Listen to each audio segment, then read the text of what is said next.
तो नमस्कार। आज हम बात करेंगे इंडिया के फॉर्मेशन की।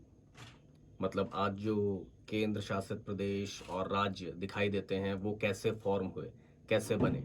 बहुत से लोगों को लगता है कि 15 अगस्त 1947 को जब हमें आज़ादी मिली थी तो जिस तरीके से आज की डेट में प्रदेश हैं वैसे ही प्रदेश रहे होंगे। भारत आज़ाद हो गया तो बस सिर्फ एक विभाजन हुआ, पाकिस्तान बना, बाकी तो जैसा है वैसा ही होगा। लेकिन ऐसा नहीं है। 15 अगस्त 1947 में सिर्फ अंग्रेज़ों ने भारत को छोड़ा था, लेकिन उसके बाद में भी बहुत सारी ऐसी रियासतें थीं, राज्य थे, जिनको जोड़ के भारत का निर्माण किया गया था। आज की डेट में भारत का पॉलिटिकल मैप कुछ इस तरीके से दिखता है, लेकिन 1947 में भारत कुछ इस तरीके से दिखता था। 1947 में भारत आज़ाद तो हुआ था, लेकिन उसके दो टुकड़े भी हुए थे, जो इंडिया और पाकिस्तान नाम के दो देशों में डिवाइड किया गया था।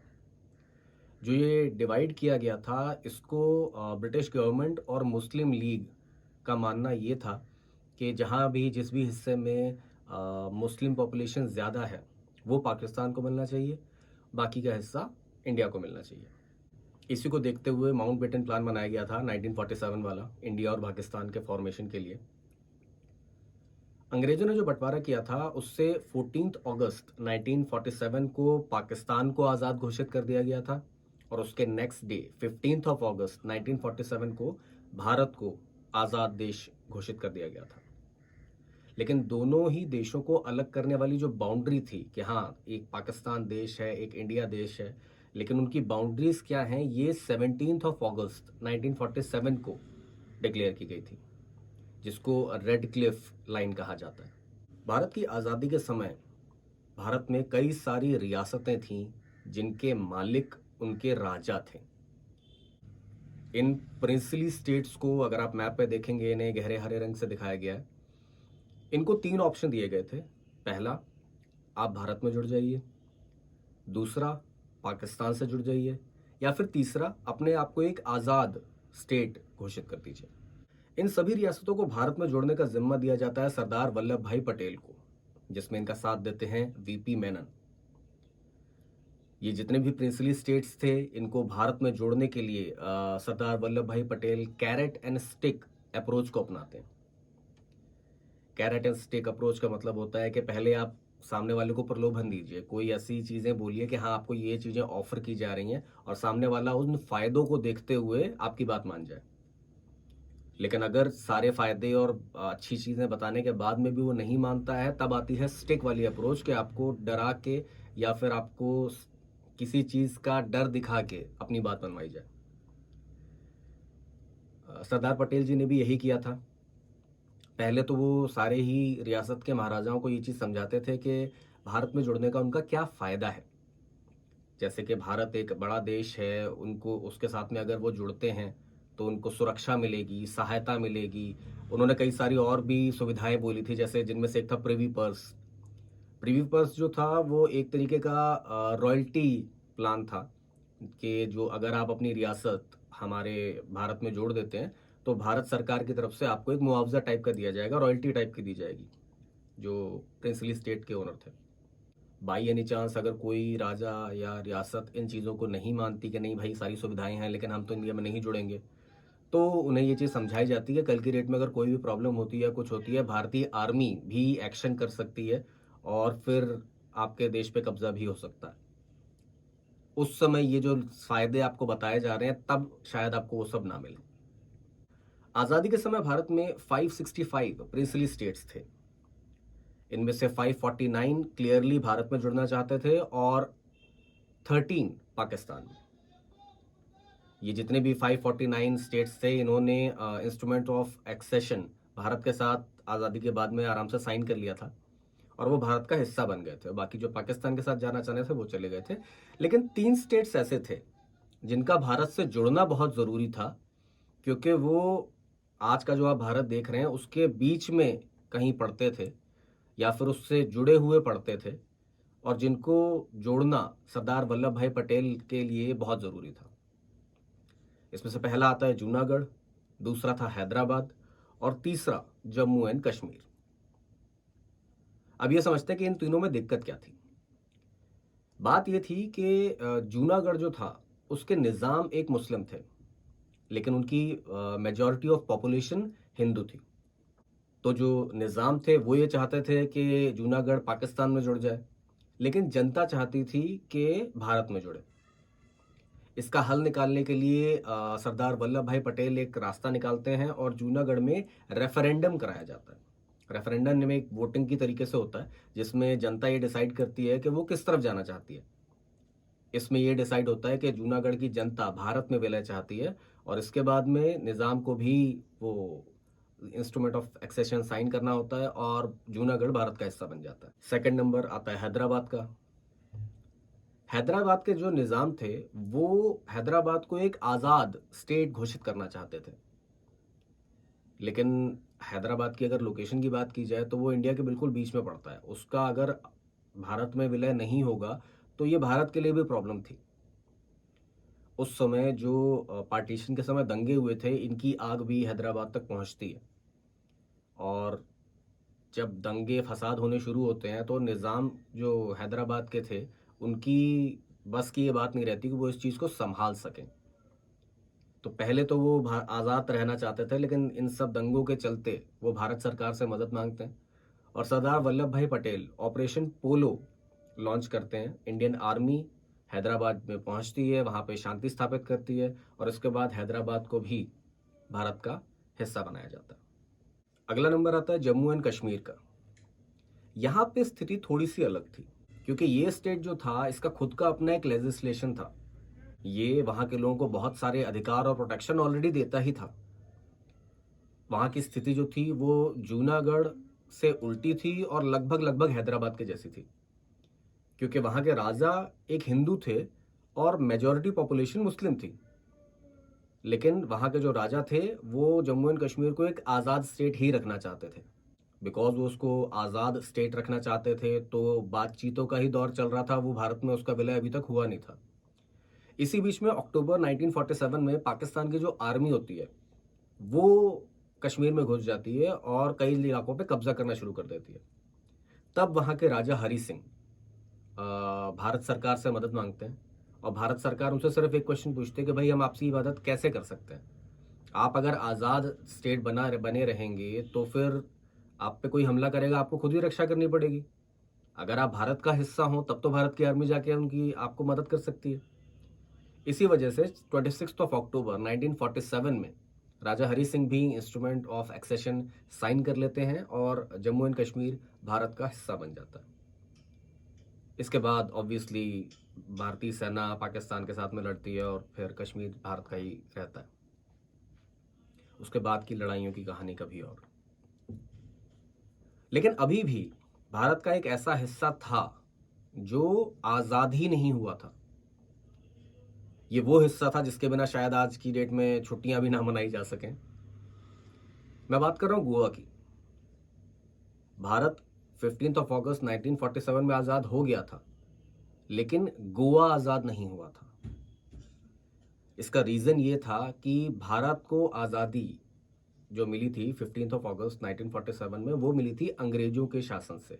ईस्ट इंडिया कंपनी जो थी, अंग्रेज का जो शासन था, वो 15 ऑफ अगस्त 1947 को ख़त्म हुआ था। अंग्रेज भारत छोड़ के चले गए थे, लेकिन गोवा अंग्रेजों के नहीं, पुर्तगाल के कब्जे में था।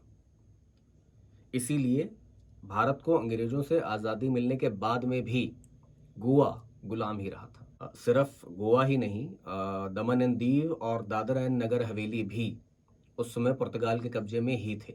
इसके अलावा एक और हिस्सा था जो उस समय आज़ाद नहीं था, वो था पौंडीचेरी का, जो फ्रांस के कब्जे में था। 1954 में फ्रांस पौंडीचेरी को छोड़ के चला जाता है और वो भारत का हिस्सा बन जाता है। लेकिन जब भारत सरकार पुर्तगाल से ये चीज़ कहती है कि भाई पूरा का पूरा भारत आज़ाद हो चुका है, अब आप भी अपना जो कब्जा आपने कर रखा है गोवा के ऊपर, दमन एंड दीव और दादर एंड नगर हवेली पे, इसको खाली कर दीजिए, तो पुर्तगाल इस चीज़ से मना कर देता। पुर्तगाल का कहना था कि उसने गोवा पे 1510 में कब्जा किया था, जिस समय भारत जैसा देश नहीं था। 1947 में जो भारत बना, भारत और पाकिस्तान बना, वो उस समय नहीं था जब उन्होंने उस पर कब्जा किया। सो 300-400 साल से क्योंकि हम ही वहाँ पे शासन कर रहे हैं, तो ये हमारा ही हिस्सा रहेगा। जब भारत ने पुर्तगाल को गोवा और बाकी दादर नगर हवेली, दमन एंड दीव को आज़ाद करने के लिए बोला और उन्होंने इस चीज़ से मना कर दिया, तो भारत ने भी दमन एंड दीव और दादर एंड नगर हवेली की जितनी भी सप्लाई थी, वो काट दी। वहाँ पे जो भी सामान जाता था, जैसे ट्रक हैं वो रास्ते से ही जाएंगे। अब ये सारी जगहें जो थी, ये उस समय के भारत की टेरिटरी से घिरी हुई थी और इन जगहों पे पुर्तगाल की कोई आर्मी भी नहीं थी, सिर्फ पुलिस पुलिस ही थी। 1954 में वहाँ पे आरएसएस और आज़ाद गोमंतक दल जैसी पार्टियां जो थी, वो लोकल अथॉरिटी के खिलाफ मोर्चा खोल देती हैं। इसका जवाब देने के लिए पुर्तगाल जो है वो अपनी सेनाएं यहाँ पे भेजना चाहता है, लेकिन ऑब्वियसली वो भारत के टेरिटरी से पूरा घिरा हुआ था, तो भारत सरकार ऐसा करने नहीं देती। इस तरीके से 1954 में गोवा के अलावा बाकी सारे एरिया पुर्तगाल की कब्जे से आज़ाद हो चुके थे और अब सिर्फ गोवा ही बचा था जो पुर्तगाल के कब्जे में था। 15 अगस्त 1955 में गोवा में आज़ादी के लिए एक मार्च निकाला जा रहा था। इसमें जो पुर्तगाली सेना थी वो गोलियां बरसा देती है और उसमें 30 लोगों की मौत हो जाती है। इंटरनेशनल मीडिया में भी इस चीज़ को काफ़ी क्रिटिसाइज किया जाता है। दूसरी तरफ भारत के जो प्राइम मिनिस्टर थे वो दूसरे देशों से बात कर रहे थे कि एक तरीके का राजनीतिक दबाव बनाया जाए पुर्तगाल के ऊपर कि ऑब्वियसली गोवा भारत का ही हिस्सा है, उसी के कोने में पड़ता है, उसका किसी और देश के कब्जे में रहना सही नहीं है। और वो नहीं चाहते थे, उस समय हमारे जो प्राइम मिनिस्टर थे पंडित जवाहरलाल नेहरू जी, वो ये नहीं चाहते थे कि किसी भी तरीके का मिलिट्री एक्शन किया जाए या हिंसा का इस्तेमाल किया जाए। लेकिन जितने भी बड़े बड़े देश थे जैसे यूएस वगैरह हो गया, ये सब के सब पुर्तगाल के साथ देते लगते हैं, सिवाय यूएसएसआर के। रशिया था जो भारत का साथ दे रहा था, बाकी सारे के सारे ये कहते हैं कि नहीं, पुर्तगाल का कब्जा ठीक है क्योंकि हाँ 300-400 साल से उसी का है, तो वो रहना चाहिए। उस समय भारत के जो डिफेंस मिनिस्टर थे वी के कृष्ण मेनन, उन्होंने यूनाइटेड नेशंस के फोरम में ये साफ कर दिया था कि भारत ज़रूरत पड़ने पर मिलिट्री एक्शन भी इस जगह पे ले सकता है। लेकिन उस समय के जो यूएस प्रेसिडेंट थे ड्वाइट डी आइजनहावर, वो भारत पे दबाव बना रहे थे कि किसी भी तरीके का तनाव गोवा के साथ ना रखा जाए और पुर्तगाल को ना छेड़ा जाए। 1960 में यूएस में सरकार बदलती है और अब वहाँ के प्रेसिडेंट बन जाते हैं जॉन एफ कैनेडी। उनकी थोड़ी लिबरल सोच थी और नेहरू जी का ये मानना था कि इस मामले में वो भारत पर दबाव नहीं बनाएंगे। 1960 में ही यूनाइटेड नेशन एक रेजोल्यूशन निकालता है और गोवा को एक नॉन सेल्फ गवर्निंग टेरिटरी का दर्जा दे देता है, जैसे बाकी दूसरी पुर्तगाली कॉलोनी को उन्होंने दिया था। 24 नवंबर 1961 को एक पैसेंजर बोट थी, वो अंजनीवा आइलैंड से कोच्चि की तरफ जा रही थी। इस पे पुर्तगाली आर्मी फायर कर देती है और एक पैसेंजर की मौत भी हो जाती है। इसके बाद भारत सरकार को गोवा के ऊपर हमला करने का एक रीजन मिल जाता है। भारत सरकार आखिरी बार पुर्तगाल के पीएम एंटोनियो सालाजार से आज़ादी की मांग करते हैं, लेकिन वो इसके जवाब में अपनी आर्मी को गोवा में ये इंस्ट्रक्शंस दे देते हैं कि आप विन और डाई की सिचुएशन में आ जाइए। मतलब इतना एक्सट्रीम ऑर्डर आ जाता है कि आप या तो लड़के जीत जाओ या मर जाओ, और कोई ऑप्शन नहीं है। अब भारत प्लान करता है ऑपरेशन विजय। 17 दिसंबर 1961 को भारत की आर्मी नॉर्थ ईस्ट गोवा में एंटर करती है और उसको आज़ाद कर लेती है, अपने कब्जे में कर लेती है। भारतीय वायुसेना जो थी वो वहाँ के सारे रनवे को डिस्ट्रॉय कर देती है कि कोई भी एरियल मदद ना मिल सके। वहाँ पे पुर्तगाल की कोई एरियल ऐसी फ्लीट थी भी नहीं। साथ में जो इंडियन नेवल फोर्स थी वो आईएनएस मैसूर और आईएनएस त्रिशूल की मदद से अंजनीवा आइलैंड को भी आज़ाद करा लेती हैं और नेवल बैटल ऑफ मुरमुगांव भी इसी ऑपरेशन का एक पार्ट था। अपनी हार होती देख पुर्तगाल के पीएम अपनी सेना को स्क्रॉच अर्थ टेक्निक अपनाने को बोलते हैं, जिसमें पीछे हटती हुई आर्मी जो होती है वो सारे अवेलेबल रिसोर्सेज को ख़त्म करती हुई जाती है। लेकिन मात्र 36 घंटे में ही भारतीय फोर्सेज जो होती हैं वो गोवा को आज़ाद करा लेती हैं। 19 दिसंबर 1961 को गोवा के पुर्तगाली governor Manuel Silva certificate of surrender sign कर देते हैं और गोवा भी आज़ाद भारत का एक हिस्सा बन जाता है। हालांकि इसके बाद पुर्तगाल जो है वो भारत के साथ डिप्लोमेटिक रिलेशंस ख़त्म कर देता है, गोवा को एक इलीगली ऑक्यूपाइड टेरिटरी घोषित कर देता है। इवन उसके जो पीएम सालाजार थे वो इंटरनेशनल फोरम में भारत के ऊपर काफ़ी सारे सैंक्शंस लगवाने की भी कोशिश करते हैं, लेकिन बहुत ज़्यादा फ़र्क नहीं पड़ता। दिसंबर 1974 में पुर्तगाली पीएम अपना पद छोड़ते हैं। उसके बाद ही पुर्तगाल से भारत के रिश्ते थोड़े सुधरते हैं। फाइनली भारत पूरी तरीके से आज़ाद हो चुका था। 26 जनवरी 1950 को भारत का संविधान लागू किया जाता है और भारत एक गणतंत्र बन जाता है, एक गणराज्य बन जाता है, जिसकी खुद का संविधान था। 1956 में पहली बार में राज्यों का फॉर्मेशन किया जाता है भाषा के आधार पे। उसका मैप कुछ इस तरीके से दिखता था। उस समय भारत में 14 स्टेट और 6 यूनियन टेरिटरीज थी। आज की डेट में भारत का नक्शा कुछ इस तरीके का है। पॉलिटिकल मैप कुछ इस तरीके का है, जिसमें 28 राज्य और 8 केंद्र शासित प्रदेश हैं। तो ये थी भारत के भारत बनने की कहानी। अब आपसे मिलेंगे कि अगले एपिसोड में। तब तक के लिए नमस्कार।